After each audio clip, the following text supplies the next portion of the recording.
The assistant commissioner walked along a short and narrow street like a wet, muddy trench, then crossing a very broad thoroughfare entered a public edifice, and sought speech with a young private secretary, unpaid, of a great personage. This fair, smooth-faced young man, whose symmetrically arranged hair gave him the air of a large and neat schoolboy, met the assistant commissioner's request with a doubtful look, and spoke with bated breath. "Would he see you?" "I don't know about that. He has walked over from the house an hour ago to talk with the permanent undersecretary, and now he's ready to walk back again. He might have sent for him, but he does it for the sake of a little exercise, I suppose. It's all the exercise he can find time for while this session lasts. I don't complain, I rather enjoy these little strolls. He leans on my arm, and doesn't open his lips. But, I say, he's very tired, and well, not in the sweetest of tempers just now." "It's in connection with that Greenwich affair." "Oh. I say. He's very bitter against you people. But I will go and see, if you insist." "Do." "That's a good fellow," said the assistant commissioner. The unpaid secretary admired this pluck. Composing for himself an innocent face, he opened a door, and went in with the assurance of a nice and privileged child. And presently he reappeared, with a nod to the assistant commissioner, who passing through the same door left open for him, found himself with the great personage in a large room. Vast in bulk and stature, with a long white face, which, broadened at the base by a big double chin, appeared egg-shaped in the fringe of thin grayish whisker, the great personage seemed an expanding man. Unfortunate from a tailoring point of view, the crossfolds in the middle of a buttoned black coat added to the impression, as if the fastenings of the garment were tried to the utmost.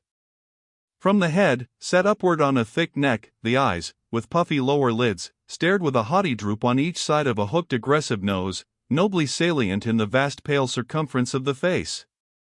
A shiny silk hat and a pair of worn gloves lying ready on the end of a long table looked expanded too, enormous. He stood on the hearthrug in big, roomy boots, and uttered no word of greeting. "I would like to know if this is the beginning of another dynamite campaign," he asked at once in a deep, very smooth voice. "Don't go into details. I have no time for that." The assistant commissioner's figure before this big and rustic presence had the frail slenderness of a reed addressing an oak. And indeed the unbroken record of that man's descent surpassed in the number of centuries the age of the oldest oak in the country. "No. As far as one can be positive about anything, I can assure you that it is not." "Yes. But your idea of assurance is over there," said the great man, with a contemptuous wave of his hand towards a window giving on the broad thoroughfare, "seems to consist mainly in making the Secretary of State look a fool. I have been told positively in this very room less than a month ago that nothing of the sort was even possible." The assistant commissioner glanced in the direction of the window calmly.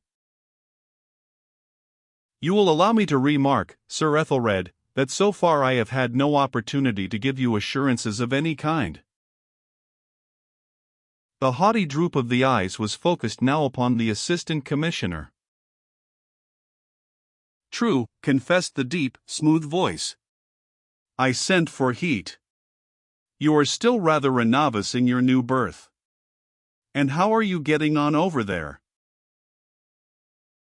"I believe I am learning something every day." Of course, of course. I hope you will get on." "Thank you, Sir Ethelred. I've learned something today, and even within the last hour or so. There is much in this affair of a kind that does not meet the eye in a usual anarchist outrage, even if one looked into it as deep as can be. That's why I am here." The great man put his arms akimbo, the backs of his big hands resting on his hips. "Very well. Go on. Only no details, pray. Spare me the details." You shall not be troubled with them, Sir Ethelred, the Assistant Commissioner began, with a calm and untroubled assurance. While he was speaking, the hands on the face of the clock behind the great man's back, a heavy, glistening affair of massive scrolls in the same dark marble as the mantelpiece, and with a ghostly, evanescent tick, had moved through the space of 7 minutes. He spoke with a studious fidelity to a parenthetical manner, into which every little fact, that is, every detail, fitted with delightful ease. Not a murmur nor even a movement hinted at interruption. The great personage might have been the statue of one of his own princely ancestors stripped of a crusader's war harness, and put into an ill-fitting frock coat. The Assistant Commissioner felt as though he were at liberty to talk for an hour. But he kept his head, and at the end of the time mentioned above he broke off with a sudden conclusion, which, reproducing the opening statement, pleasantly surprised Sir Ethelred by its apparent swiftness and force. The kind of thing which meets us under the surface of this affair, otherwise without gravity, is unusual, in this precise form at least, and requires special treatment. The tone of Sir Ethelred was deepened, full of conviction. I should think so, involving the ambassador of a foreign power. Oh! The ambassador, protested the other, erect and slender, allowing himself a mere half-smile. It would be stupid of me to advance anything of the kind. And it is absolutely unnecessary, because if I am right in my surmises, whether ambassador or hall porter, it's a mere detail. Sir Ethelred opened a wide mouth, like a cavern, into which the hook nose seemed anxious to peer. There came from it a subdued rolling sound, as from a distant organ with the scornful indignation stop. No! These people are too impossible. What do they mean by importing their methods of Crim Tartary here? A Turk would have more decency. You forget, Sir Ethelred, that strictly speaking we know nothing positively, as yet. No. But how would you define it? Shortly? Barefaced audacity amounting to childishness of a peculiar sort. We can't put up with the innocence of nasty little children, said the great and expanded personage, expanding a little more, as it were. The haughty drooping glance struck crushingly the carpet at the Assistant Commissioner's feet. They'll have to get a hard rap on the knuckles over this affair.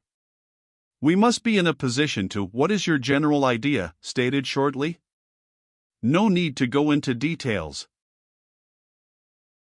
No, Sir Ethelred. In principle, I should lay it down that the existence of secret agents should not be tolerated, as tending to augment the positive dangers of the evil against which they are used. That the spy will fabricate his information is a mere commonplace. But in the sphere of political and revolutionary action, relying partly on violence, the professional spy has every facility to fabricate the very facts themselves, and will spread the double evil of emulation in one direction, and of panic, hasty legislation, unreflecting hate, on the other. However, this is an imperfect world. The deep-voiced presence on the hearthrug, motionless, with big elbows stuck out, said hastily, "Be lucid, please." Yes, Sir Ethelred, an imperfect world. Therefore directly the character of this affair suggested itself to me, I thought it should be dealt with special secrecy, and ventured to come over here. That's right, approved the great personage, glancing down complacently over his double chin. I am glad there's somebody over at your shop who thinks that the Secretary of State may be trusted now and then. The Assistant Commissioner had an amused smile. I was really thinking that it might be better at this stage for heat to be replaced by. What? Heat? An ass, exclaimed the great man, with distinct animosity. Not at all. Pray, Sir Ethelred, don't put that unjust interpretation on my remarks. Then what? Too clever by half? Neither, at least not as a rule. all the grounds of my surmises I have from him. The only thing I've discovered by myself is that he has been making use of that man privately. Who could blame him? He's an old police hand. He told me virtually that he must have tools to work with. It occurred to me that this tool should be surrendered to the Special Crimes Division as a whole, instead of remaining the private property of Chief Inspector Heat. I extend my conception of our departmental duties to the suppression of the secret agent. But Chief Inspector Heat is an old departmental hand. He would accuse me of perverting its morality and attacking its efficiency. He would define it bitterly as protection extended to the criminal class of revolutionists. It would mean just that to him. Yes. But what do you mean? I mean to say, first, that there's but poor comfort in being able to declare that any given act of violence, damaging property or destroying life, is not the work of anarchism at all, but of something else altogether, some species of authorized scoundrelism. This, I fancy, is much more frequent than we suppose. Next, it's obvious that the existence of these people in the pay of foreign governments destroys in a measure the efficiency of our supervision. A spy of that sort can afford to be more reckless than the most reckless of conspirators. His occupation is free from all restraint. He's without as much faith as is necessary for complete negation, and without that much law as is implied in lawlessness. Thirdly, the existence of these spies amongst the revolutionary groups, which we are reproached for harboring here, does away with all certitude. You have received a reassuring statement from Chief Inspector Heat some time ago. It was by no means groundless, and yet this episode happens. I call it an episode, because this affair, I make bold to say, is episodic. It is no part of any general scheme, however wild. The very peculiarities which surprise and perplex Chief Inspector Heat establish its character in my eyes. I am keeping clear of details, Sir Ethelred. The personage on the hearthrug had been listening with profound attention. Just so. Be as concise as you can. The Assistant Commissioner intimated by an earnest deferential gesture that he was anxious to be concise. There is a peculiar stupidity and feebleness in the conduct of this affair which gives me excellent hopes of getting behind it and finding there something else than an individual freak of fanaticism. For it is a planned thing, undoubtedly. The actual perpetrator seems to have been led by the hand to the spot, and then abandoned hurriedly to his own devices. The inference is that he was imported from abroad for the purpose of committing this outrage. At the same time, one is forced to the conclusion that he did not know enough English to ask his way, unless one were to accept the fantastic theory that he was a deaf-mute. I wonder now, but this is idle. He has destroyed himself by an accident, obviously. Not an extraordinary accident. But an extraordinary little fact remains, the address on his clothing discovered by the merest accident, too. It is an incredible little fact, so incredible that the explanation which will account for it is bound to touch the bottom of this affair. Instead of instructing Heat to go on with this case, my intention is to seek this explanation personally, by myself, I mean, where it may be picked up. That is in a certain shop in Brett Street, and on the lips of a certain secret agent once upon a time the confidential and trusted spy of the late Baron Stadtwartenheim, ambassador of a great power to the court of St. James. The Assistant Commissioner paused, then added, "Those fellows are a perfect pest." In order to raise his drooping glance to the speaker's face, the personage on the hearthrug had gradually tilted his head farther back, which gave him an aspect of extraordinary haughtiness. Why not leave it to Heat? Because he is an old departmental hand. They have their own morality. My line of inquiry would appear to him an awful perversion of duty. For him the plain duty is to fasten the guilt upon as many prominent anarchists as he can on some slight indications he had picked up in the course of his investigation on the spot, whereas I, he would say, am bent upon vindicating their innocence. I am trying to be as lucid as I can in presenting this obscure matter to you without details. He would he? Well, muttered the proud head of Sir Ethelred from its lofty elevation. I am afraid so, with an indignation and disgust of which you or I can have no idea. He's an excellent servant. We must not put an undue strain on his loyalty. That's always a mistake. Besides, I want a freer hand than it would be perhaps advisable to give Chief Inspector Heat. I haven't the slightest wish to spare this man Verloc. He will, I imagine, be extremely startled to find his connection with this affair, whatever it may be, brought home to him so quickly. Frightening him will not be very difficult. But our true objective lies behind him somewhere. I want your authority to give him such assurances of personal safety as I may think proper. Certainly, said the personage on the hearthrug. Find out as much as you can, find it out in your own way. I must set about it without loss of time, this very evening, said the Assistant Commissioner. Sir Ethelred shifted one hand under his coat-tails, and tilting back his head, looked at him steadily. We'll have a late sitting tonight, he said. Come to the house with your discoveries if we are not gone home. I'll warn Toodles to look out for you. He'll take you into my room. The numerous family and the wide connections of the youthful-looking private secretary cherished for him the hope of an austere and exalted destiny. Meantime, the social sphere he adorned in his hours of idleness chose to pet him under the above nickname. And Sir Ethelred, hearing it on the lips of his wife and girls every day, mostly at breakfast time, had conferred upon it the dignity of unsmiling adoption. The Assistant Commissioner was surprised and gratified extremely. I shall certainly bring my discoveries to the house on the chance of you having the time to. I won't have the time, interrupted the great personage. But I will see you. I haven't the time now, and you are going yourself? Yes, Sir Ethelred. I think it the best way. The personage had tilted his head so far back that, in order to keep the Assistant Commissioner under his observation, he had to nearly close his eyes. Ha!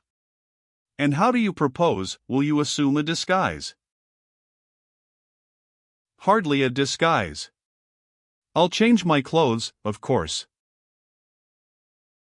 Of course, repeated the great man, with a sort of absent-minded loftiness.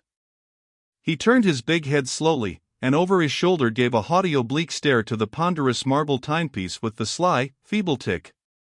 The gilt hands had taken the opportunity to steal through no less than 25 minutes behind his back. The Assistant Commissioner, who could not see them, grew a little nervous in the interval. But the great man presented to him a calm and undismayed face. Very well, he said, and paused, as if in deliberate contempt of the official clock. But what first put you in motion in this direction? I have been always of opinion, began the Assistant Commissioner. Ah. Yes. Opinion. That's of course. But the immediate motive? What shall I say, Sir Ethelred? A new man's antagonism to old methods. A desire to know something at first hand. Some impatience. It's my old work, but the harness is different.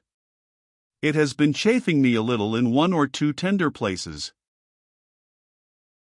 I hope you'll get on over there, said the great man kindly, extending his hand, soft to the touch, but broad and powerful like the hand of a glorified farmer. The Assistant Commissioner shook it and withdrew. In the outer room, Toodles, who had been waiting perched on the edge of a table, advanced to meet him, subduing his natural buoyancy. Well? Satisfactory, he asked, with airy importance. Perfectly. You've earned my undying gratitude, answered the Assistant Commissioner, whose long face looked wooden in contrast with the peculiar character of the other's gravity. which seemed perpetually ready to break into ripples and chuckles. That's all right. But seriously, you can't imagine how irritated he is by the attacks on his bill for the nationalization of fisheries. They call it the beginning of social revolution. Of course, it is a revolutionary measure. But these fellows have no decency. The personal attacks. I read the papers, remarked the assistant commissioner. Odious? Eh? And you have no notion what a mass of work he has got to get through every day. He does it all himself.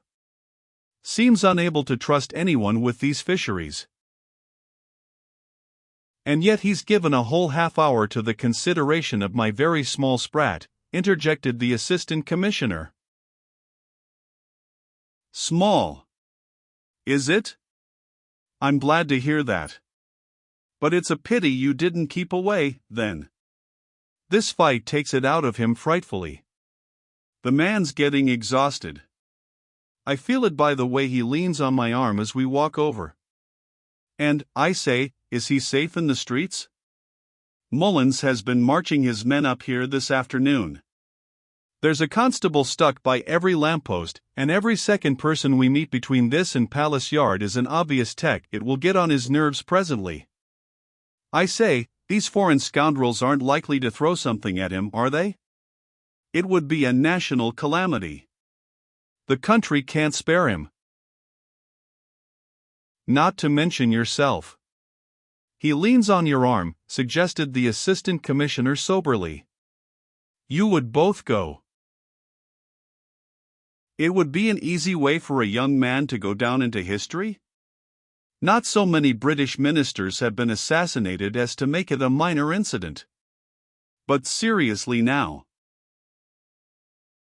I am afraid that if you want to go down into history you'll have to do something for it. Seriously, there's no danger whatever for both of you but from overwork. The sympathetic Toodles welcomed this opening for a chuckle. The fisheries won't kill me. I am used to late hours, he declared, with ingenuous levity. But, feeling an instant compunction, he began to assume an air of statesmanlike moodiness, as one draws on a glove. His massive intellect will stand any amount of work. It's his nerves that I am afraid of. The reactionary gang, with that abusive brute Cheeseman at their head, insult him every night. If he will insist on beginning a revolution, murmured the assistant commissioner. The time has come, and he is the only man great enough for the work, protested the revolutionary Toodles, flaring up under the calm, speculative gaze of the assistant commissioner. Somewhere in a corridor a distant bell tinkled urgently, and with devoted vigilance the young man pricked up his ears at the sound. He's ready to go now, he exclaimed in a whisper, snatched up his hat, and vanished from the room. The assistant commissioner went out by another door in a less elastic manner. Again he crossed the wide thoroughfare, walked along a narrow street, and re-entered hastily his own departmental buildings. He kept up this accelerated pace to the door of his private room. Before he had closed it fairly his eyes sought his desk. He stood still for a moment, then walked up, looked all round on the floor, sat down in his chair, rang a bell, and waited. Chief Inspector Heat gone yet? Yes, sir. Went away half an hour ago. He nodded. That will do. And sitting still, with his hat pushed off his forehead, he thought that it was just like Heat's confounded cheek to carry off quietly the only piece of material evidence. But he thought this without animosity. Old and valued servants will take liberties. The piece of overcoat with the address sewn on was certainly not a thing to leave about.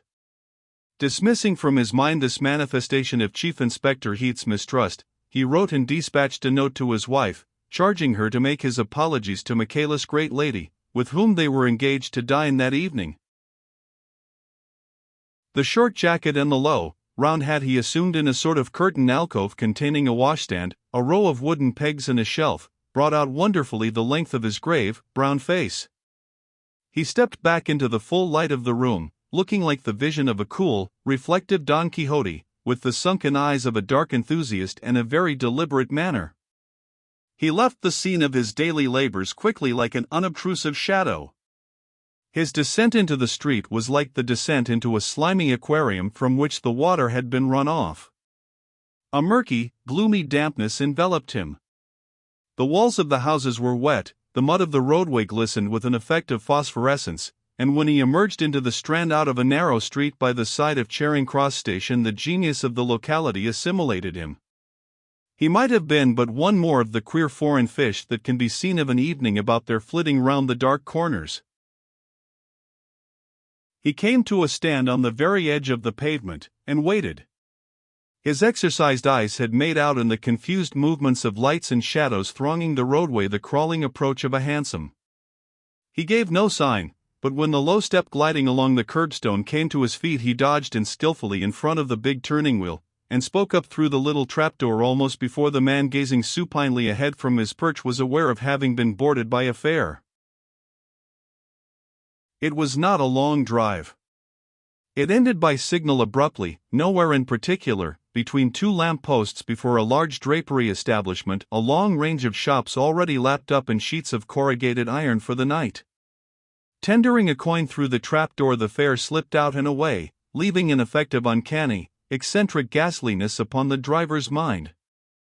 But the size of the coin was satisfactory to his touch, and his education not being literary, he remained untroubled by the fear of finding it presently turned to a dead leaf in his pocket.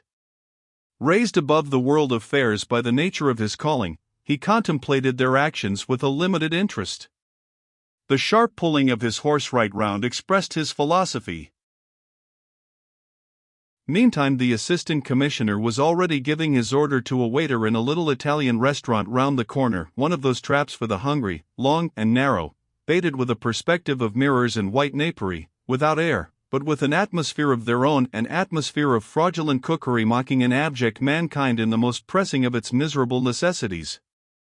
In this immoral atmosphere the assistant commissioner, reflecting upon his enterprise, seemed to lose some more of his identity.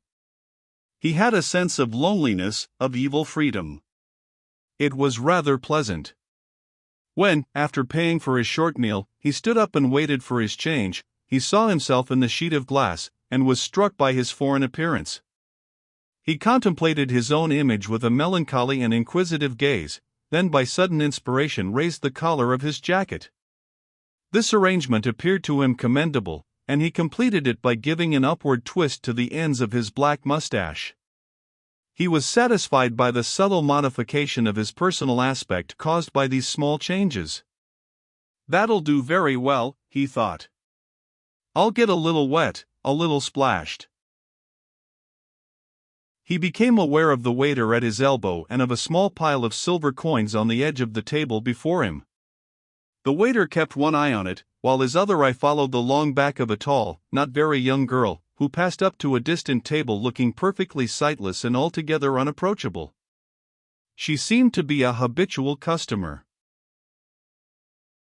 On going out, the assistant commissioner made to himself the observation that the patrons of the place had lost in the frequentation of fraudulent cookery all their national and private characteristics.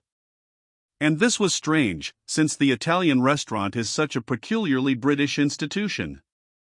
But these people were as denationalized as the dishes set before them with every circumstance of unstamped respectability. Neither was their personality stamped in any way, professionally, socially or racially. They seemed created for the Italian restaurant, unless the Italian restaurant had been perchance created for them. But that last hypothesis was unthinkable, since one could not place them anywhere outside those special establishments. One never met these enigmatical persons elsewhere. It was impossible to form a precise idea what occupations they followed by day and where they went to bed at night. And he himself had become unplaced. It would have been impossible for anybody to guess his occupation. As to going to bed, there was a doubt even in his own mind. Not indeed in regard to his domicile itself, but very much so in respect of the time when he would be able to return there. A pleasurable feeling of independence possessed him when he heard the glass doors swing to behind his back with a sort of imperfect baffled thud. He advanced at once into an immensity of greasy slime and damp plaster interspersed with lamps, and enveloped, oppressed, penetrated, choked, and suffocated by the blackness of a wet London night, which is composed of soot and drops of water. Brett Street was not very far away. It branched off, narrow, from the side of an open triangular space surrounded by dark and mysterious houses, temples of petty commerce emptied of traders for the night. Only a fruiterer's stall at the corner made a violent blaze of light and color. Beyond all was black, and the few people passing in that direction vanished at one stride beyond the glowing heaps of oranges and lemons. No footsteps echoed. They would never be heard of again. The adventurous head of the Special Crimes Department watched these disappearances from a distance with an interested eye. He felt light-hearted, as though he had been ambushed all alone in a jungle many thousands of miles away from departmental desks and official inkstands. This joyousness and dispersion of thought before a task of some importance seems to prove that this world of ours is not such a very serious affair after all. For the assistant commissioner was not constitutionally inclined to levity. The policeman on the beat projected his somber and moving form against the luminous glory of oranges and lemons, and entered Brett Street without haste. The assistant commissioner, as though he were a member of the criminal classes, lingered out of sight, awaiting his return. But this constable seemed to be lost forever to the force. He never returned, must have gone out at the other end of Brett Street. The assistant commissioner, reaching this conclusion, entered the street in his turn, and came upon a large van arrested in front of the dimly lit window panes of a carter's eating house. The man was refreshing himself inside, and the horses, their big heads lowered to the ground, fed out of nosebags steadily. Farther on the opposite side of the street, another suspect patch of dim light issued from Mr. Verloc's shop front, hung with papers, heaving with vague piles of cardboard boxes and the shapes of books. The assistant commissioner stood observing it across the roadway. There could be no mistake. By the side of the front window, encumbered by the shadows of nondescript things, the door, standing ajar, let escape on the pavement a narrow, clear streak of gaslight within. Behind the assistant commissioner the van and horses, merged into one mass, seemed something alive, a square-backed black monster blocking half the street, with sudden iron-shod stampings, fierce jingles, and heavy, blowing sighs. The harshly festive, ill-omened glare of a large and prosperous public house faced the other end of Brett Street across a wide road. This barrier of blazing lights, opposing the shadows gathered about the humble abode of Mr. Verloc's domestic happiness, seemed to drive the obscurity of the street back upon itself, make it more sullen, brooding, and sinister.